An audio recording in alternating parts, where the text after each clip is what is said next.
Bonjour, je suis Gérald Dechamps du CHU de Montpellier et je suis très heureux de vous parler de sédation en réanimation.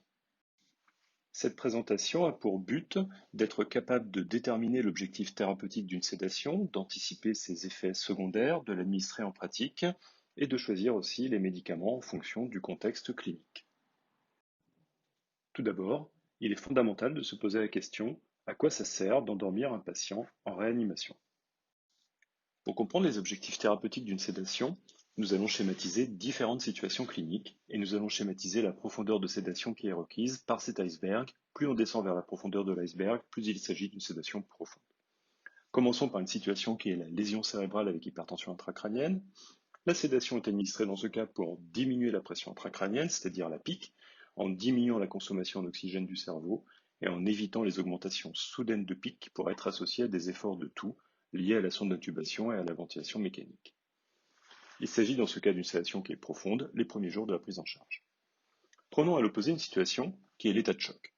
Dans un état de choc, la réanimation consiste à améliorer l'oxygénation tissulaire en équilibrant les apports en oxygène avec la consommation par les tissus.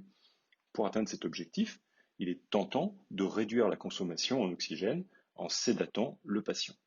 En réalité, plus un patient est sévèrement choqué, plus il est stuporeux et moins il est agité.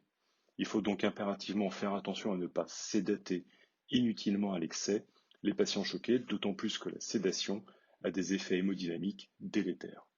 L'objectif est juste d'éviter l'agitation si elle existe. Les deux autres situations qui indiquent la mise en place d'une sédation sont les situations respiratoires, le SDRA sévère et les causes d'insuffisance respiratoire moins sévères. On peut aussi y grouper toutes les situations nécessitant une intubation trachéale, par exemple pour protéger les voies aériennes ou pour une surveillance post-opératoire. À la phase précoce du SDRA sévère, une sédation profonde est indiquée pour limiter au maximum les efforts musculaires du patient et diminuer les pressions s'exerçant sur le poumon. Une curarisation est fréquemment associée dans ce contexte. Chez les patients curisés, une sédation profonde est nécessaire pour éviter au patient une expérience de paralysie consciente. Dans les autres situations respiratoires moins sévères, une sédation n'est pas toujours nécessaire, comme pour l'état de choc. Si elle est nécessaire, elle est légère le plus souvent.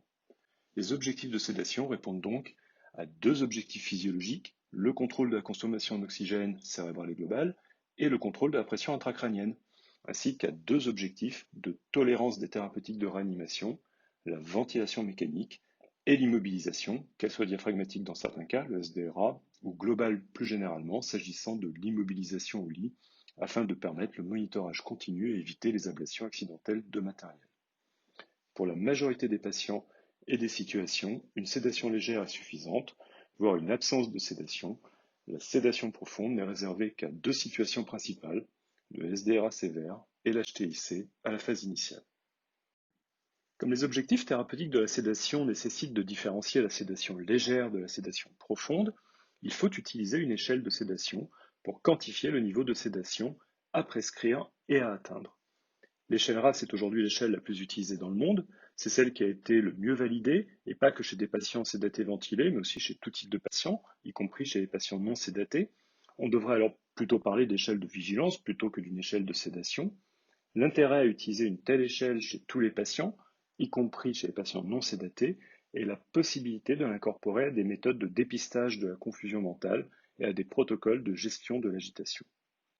Par rapport aux définitions fournies par cette échelle initialement, on groupe aujourd'hui volontiers les différents niveaux en trois catégories.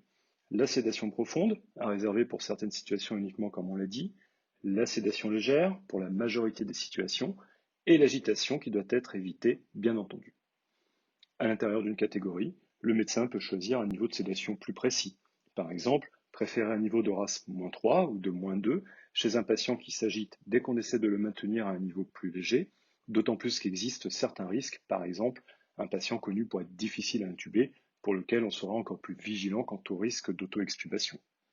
Il est fondamental que chacun utilise l'échelle de la même façon pour parler le même langage au sein de l'équipe de réanimation. Il s'agit d'une échelle extrêmement reproductible si on en suit les indications. Après avoir vu l'utilité de la sédation en réanimation, il faut en comprendre maintenant le risque pour pouvoir bien anticiper ses effets secondaires. L'effet secondaire principal de la sédation, c'est l'immobilisation. C'est aussi l'effet recherché comme on l'a vu, mais cet effet doit être le moins intense et le moins prolongé possible. En effet, Plus la sédation est profonde et prolongée, plus la période dépendante du ventilateur sera prolongée, de même que le séjour en réanimation et à l'hôpital, exposant le patient à un surcroît de maladies liées aux soins dont certaines sont directement liées à l'immobilisation, comme les escarres, les phlébites, l'idéus. Ne perdons pas de vue que l'objectif final de toute réanimation, c'est le retour du patient à domicile avec une bonne qualité de vie. La sédation profonde ou prolongée est associée à une immobilisation telle de tous les muscles de l'organisme qu'elle s'associe à une faiblesse musculaire généralisée qui persiste plusieurs mois après la réanimation et constitue la source principale d'altération de la qualité de vie après la réanimation. Les polyneuromyopathies acquises en réanimation peuvent toucher également les muscles de la déglutition, s'associer alors des difficultés nutritionnelles de réalimentation et un risque accru de fausse route. Les muscles respiratoires n'y échappent pas non plus. La sédation profonde et prolongée est un facteur de risque de sevrage difficile et de recours à la trachéotomie. Enfin, la mise au repos de l'organisme ne concerne pas seulement les muscles, mais aussi le cerveau. La sédation est un facteur de risque de confusion mentale. Il existe une association statistique entre l'intensité du déficit cognitif séquelaire après une réanimation et le nombre de jours pendant lesquels le patient a été confus en réanimation, y compris sous sédation. Il est probable également qu'une sédation trop profonde ou trop prolongée soit associée à des troubles psychologiques séquelaires, comme le syndrome de stress post-traumatique. Ainsi, le pronostic du patient en termes de délai de retour à domicile et de qualité de vie est conditionné dès le départ par la phase initiale de la réanimation, notamment en ce qui concerne la profondeur et la durée de sédation.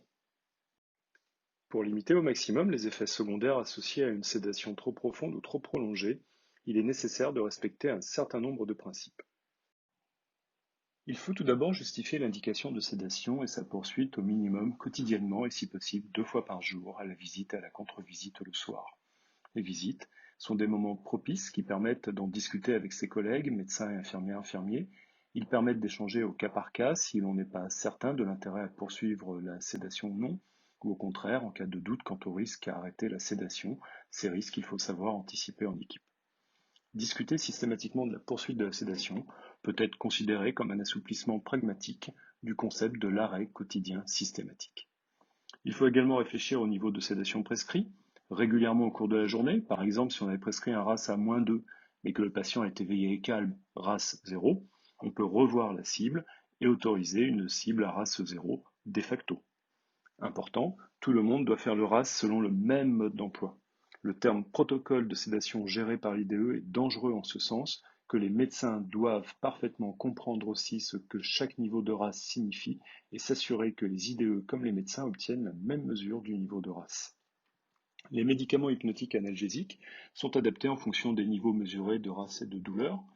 La prise en compte de la douleur est prioritaire avec une échelle comportementale si le patient n'est pas capable de communiquer ou avec l'échelle 0-10 qui est faisable chez 90% des patients capables de serrer la main à la demande. L'intubation n'est pas un facteur limitant.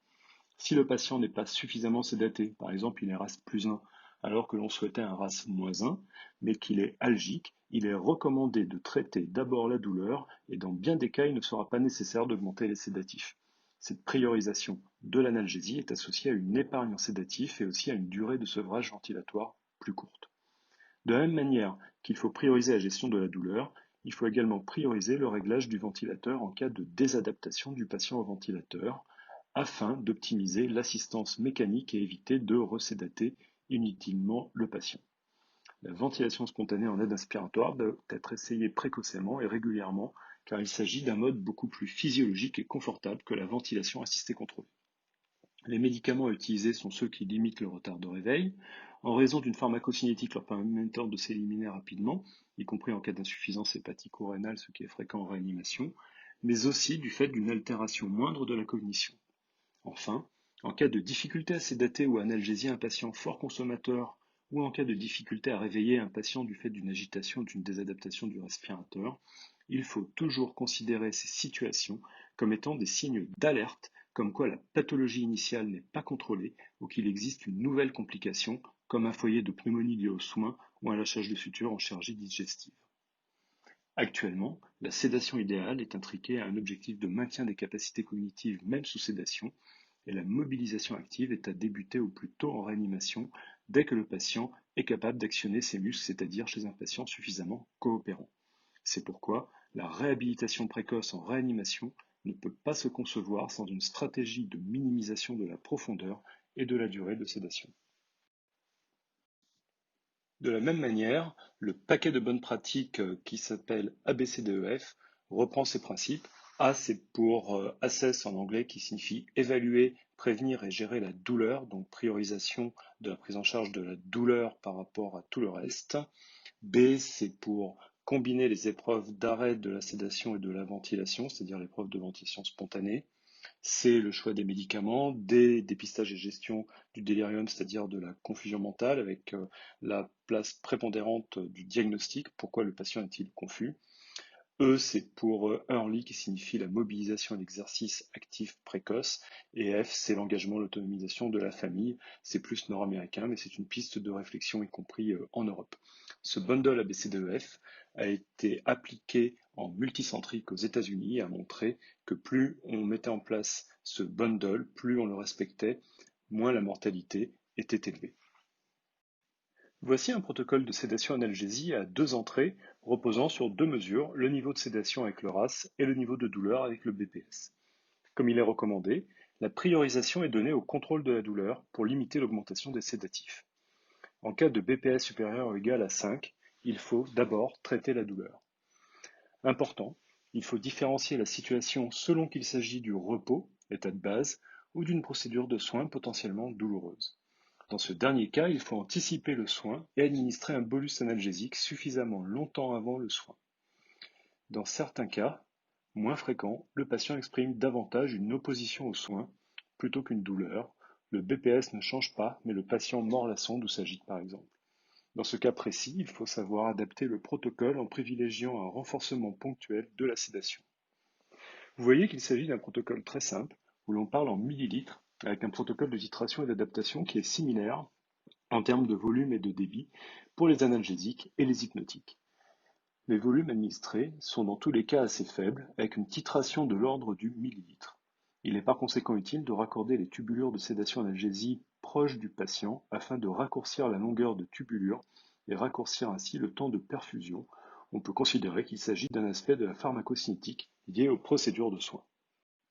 Nous allons terminer cet exposé en parlant spécifiquement des différents médicaments de la sédation-analgésie, leurs intérêts et inconvénients respectifs, dans l'objectif d'individualiser leur choix en fonction du contexte clinique.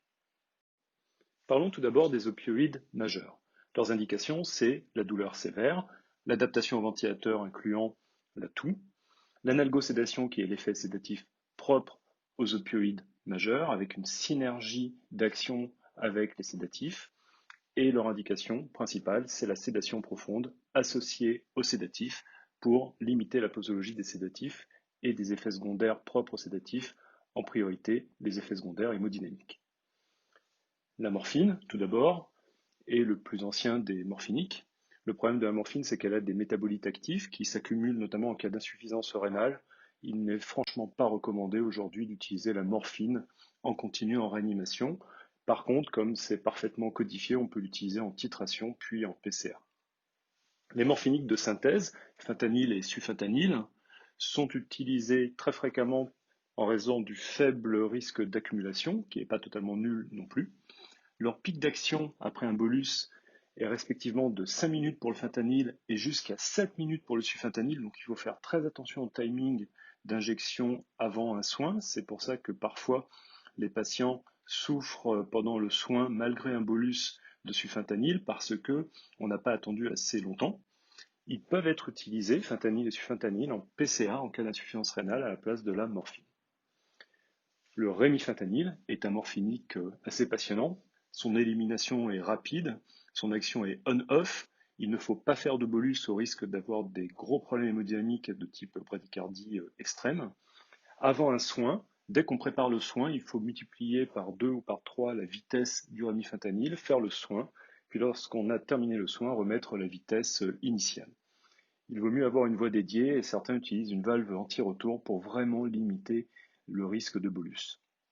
Le principal problème du rémifentanyl, c'est qu'il expose à un risque de syndrome de sevrage et d'hyperalgésie lié à son aspect on-off. Il faut donc diminuer très progressivement le rémifentanyl et pas le sevrer d'un coup. Enfin, l'alfentanyl est un morphinique ancien, très intéressant, car son pic d'action est très rapide, de l'ordre de 1 à 2 minutes maximum. Il permet donc des titrations pour des soins, y compris chez des patients qui ne sont pas intubés. On ne peut pas l'utiliser en continu, en tout cas en France c'est déconseillé en raison d'une demi-vie contextuelle qui augmente franchement en cas d'administration continue. Il faut faire attention également en cas d'insuffisance hépatique en raison de son métabolisme. Après avoir parlé des opioïdes majeurs, nous allons parler des analgésiques non opioïdes. Vous voyez que la priorité dans cet exposé est volontairement donnée à l'analgésie sur la sédation. Les dernières recommandations de 2018 suggèrent fortement l'utilisation d'une analgésie multimodale en réanimation. Les opioïdes majeurs, d'abord, ne sont pas systématiques. Le tramadol peut être utilisé en rappelant qu'il s'agit d'un inhibiteur de recapture de la sérotonine d'action rapide. Attention à la polymédication en réanimation, notamment avec des IRS cachés, comme le linezolide, ce qui est assez peu connu. L'objectif d'une analgésie multimodale est de diminuer le recours ou la posologie des opioïdes majeurs, d'optimiser l'analgésie et de réduire les effets secondaires propres aux opioïdes. L'analgésie multimodale associe les thérapeutiques non pharmacologiques, par exemple la relaxation, la musicothérapie, des techniques d'anesthésie-analgésie loco-régionale, particulièrement efficaces en traumatologie, en post-opératoire, pour certaines pathologies comme les pancréatites, et des analgésiques par voie systémique, dont ceux que je vais énumérer sont issus des dernières recommandations. Tout d'abord, le paracétamol. On rappelle son excellente biodisponibilité PEROS, ses contre-indications en cas d'atteinte hépatique, mais aussi rénale, et la posologie en cas d'insuffisance rénale sévère est de 2 grammes maximum par jour. Il existe un risque d'hypotension associé aux perfusions de paracétamol, peut-être en partie lié à son effet antalgique mais aussi vasodilatatrice. Pour ceux qui s'inquiéteraient du fait que le paracétamol puisse masquer les signes de sepsis, il a été établi que le paracétamol ne diminue en moyenne que de 1,5 degré Celsius la température chez les patients septiques en réanimation. Le néfopan est un analgésique assez puissant, contre-indiqué en cas d'antécédent de convulsions. Attention aux contre-indications usuelles des médicaments anticholinergiques. Il existe, comme pour le paracétamol, des effets hémodynamiques et notamment une majoration de la fréquence cardiaque. Il existe un risque de confusion en utilisation prolongée. Les AINS sont des analgésiques très efficaces en cas de douleur traumato- ou post-opératoire, mais leurs trop nombreuses contre-indications font que leur utilisation doit être exceptionnelle, en réanimation, très ponctuelle, en l'absence de contre-indication et en cas de douleur réfractaire après avoir éliminé une complication. La lidocaïne n'est pas recommandée en routine du fait d'une absence de preuve quant à son innocuité cardiaque et neurologique en réanimation. Elle pourrait avoir un intérêt en tant qu'antitussif, notamment chez les patients ne supportant pas la sonde d'intubation. Les agents antineuropathiques comme la gabapentine sont à utiliser en cas de douleur neuropathique, ce qui est le cas chez les patients atteints du syndrome de Guillain-Barré, mais aussi assez souvent chez les patients récupérant d'une neuromyopathie acquise en réanimation. L'intérêt en analgésie multimodale a été suggéré aussi en réanimation de post-opératoire cardiovasculaire. Enfin, la kétamine a montré un intérêt en analgésie multimodale associée à la PCA-morphine en post-opératoire, mais une étude n'a montré aucun impact sur l'épargne morphinique dans le cadre d'une sédation analgésie continue utilisant le rémifentanil. Pour finir cet exposé sur la sédation, nous allons parler des agents hypnotiques ou sédatifs proprement dits. Il y en a 3 principaux qui ont chacun leur place en réanimation. Nous allons évoquer leurs avantages et inconvénients réciproques. Tout d'abord, le midazolam. C'est une vasodiazépine, il offre donc la meilleure stabilité hémodynamique. C'est l'agent de choix en cas d'état de choc sévère. Très facile à utiliser en bolus, en titration, en continu, voire en intermittent. Le principal problème du midazolam, c'est qu'en tant que benzodiazépine, c'est l'agent le plus fortement associé au retard de réveil, d'extubation, de confusion mentale. C'est l'agent le plus fortement amnésiant, témoignant de son impact sur la cognition. Le propofol, lui, il permet une sédation on-off qui est agréable, surtout lorsqu'il est utilisé en sédation légère, de courte durée. Très facile à utiliser également. Ses principaux inconvénients sont le risque d'hypertriglycéridémie qu'il faut surveiller du fait de son excipient lipidique, surtout lorsqu'est utilisée une alimentation artificielle. Il existe un risque aussi de contamination de la solution. Ceci implique que lorsqu'on réalise une épreuve d'arrêt de la sédation, si on ne reprend pas la sédation dans l'heure, il faut jeter la seringue.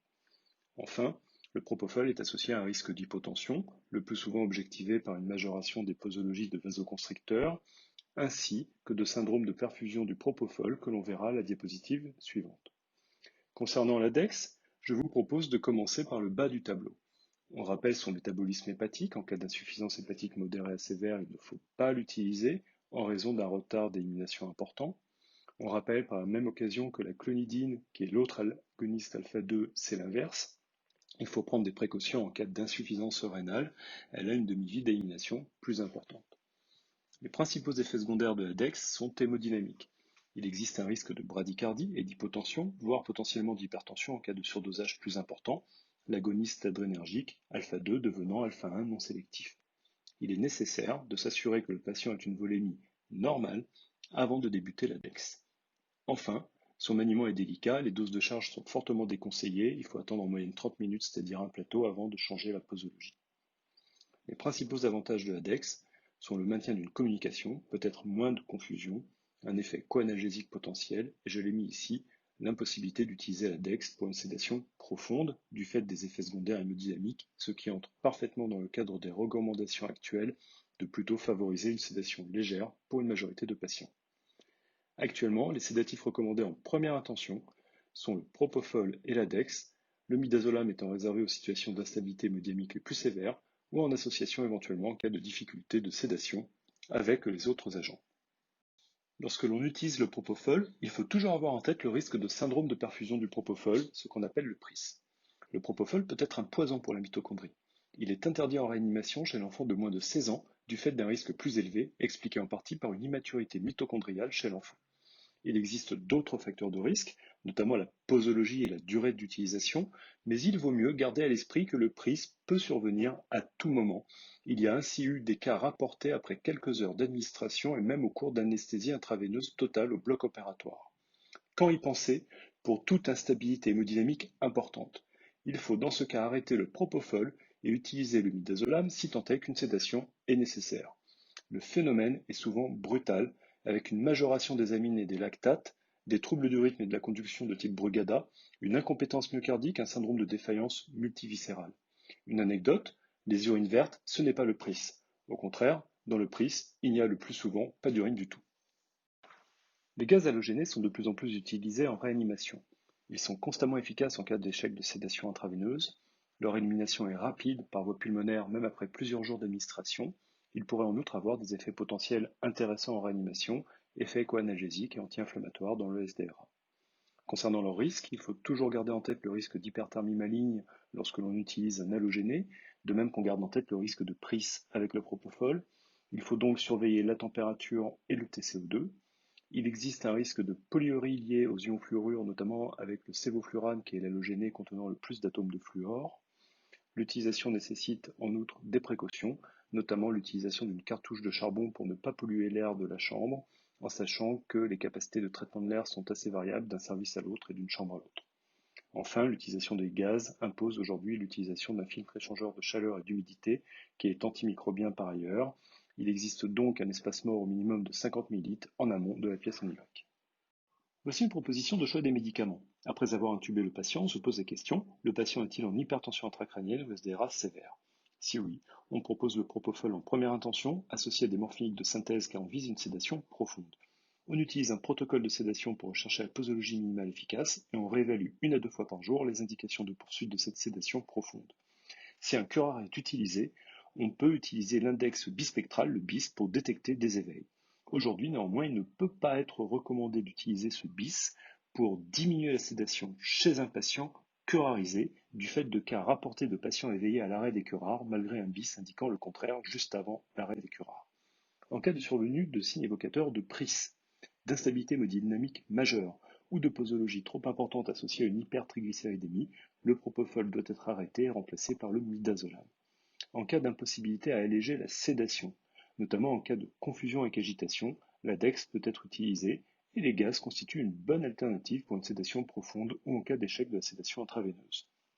Si le patient n'a ni SDRA sévère ni HTIC, on propose le propofol en première intention avec une cible de sédation pragmatique, modérée à profonde, mais juste le temps nécessaire de réaliser les procédures invasives. Ensuite, il faut vraiment se poser la question si la poursuite de la sédation est nécessaire ou pas. Si oui, on peut en discuter à plusieurs dans l'équipe d'ailleurs, on propose le propofol une analgésie multimodale afin d'épargner au maximum les opioïdes majeurs. La DEX est une excellente option, soit en première intention, soit en cas de difficulté à obtenir un niveau de sédation léger ou en cas de confusion avec agitation.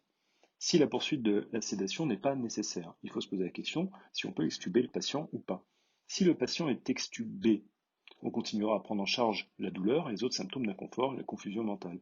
Si le patient ne peut pas être extubé, on peut lui poser la question si la situation est confortable et supportable, améliorer au mieux les symptômes d'inconfort et enfin, pourquoi pas, lui demander si elle souhaite être sédatée. L'expérience montre que les patients souhaitent plutôt être conscients dans la journée pour voir leur famille, mais souhaitent dormir la nuit. La sédation nocturne est la dernière option pour induire le sommeil la nuit après avoir tout fait pour adapter l'environnement. Il s'agit d'une approche moderne et humaniste de la réanimation, centrée sur le patient. En conclusion, la sédation profonde et prolongée est une source de surmorbimortalité en réanimation. Il existe aujourd'hui une réflexion autour de l'indication de la sédation et du niveau recherché. Le prérequis indispensable, c'est primum non nocere. Le second principe fondamental, c'est que nul n'est poison, tout est poison, seule la dose est un poison. Les principes d'administration tels que le protocole de sédation l'emportent sur les médicaments. Le contrôle de l'inconfort est prioritaire sur l'augmentation de la sédation. Il faut contrôler la douleur, la toux, la dyspnée, l'anxiété. Il faut également optimiser les réglages du ventilateur, adapter le ventilateur au patient plutôt que l'inverse. Il faut réaliser un test de ventilation spontanée en aide inspiratoire dès qu'on observe des mouvements spontanés de la part du patient. Si une ventilation contrôlée est indispensable, il faut régler le débit d'insufflation de telle sorte qu'il soit suffisant pour répondre à la demande du patient et régler le trigger aspiratoire le plus sensible possible. Dans le cas où le patient est réfractaire à la sédation, donc on ne peut pas réveiller le patient sans agitation ou désadaptation du ventilateur, il faut considérer que la maladie n'est pas contrôlée ou alors qu'est survenue une complication qu'il faut rechercher. Voici quelques références en français pour approfondir cette présentation dans les dernières recommandations qui ont été traduites et endossées par les sociétés savantes francophones en 2020. Pour finir, une annexe est proposée qui peut être utile si les sédatifs usuellement recommandés sont en pénurie, par exemple pendant la pandémie de Covid-19, ce qui nécessite alors de connaître quelques notions concernant tous les sédatifs disponibles, incluant les anciennes molécules. Enfin, quelques diapositives sont présentées pour aider à optimiser les réglages du ventilateur lorsque l'on cible un allègement ou un arrêt de la sédation. Je reste bien entendu disponible pour discuter de ces thématiques avec plaisir, n'hésitez pas à m'écrire.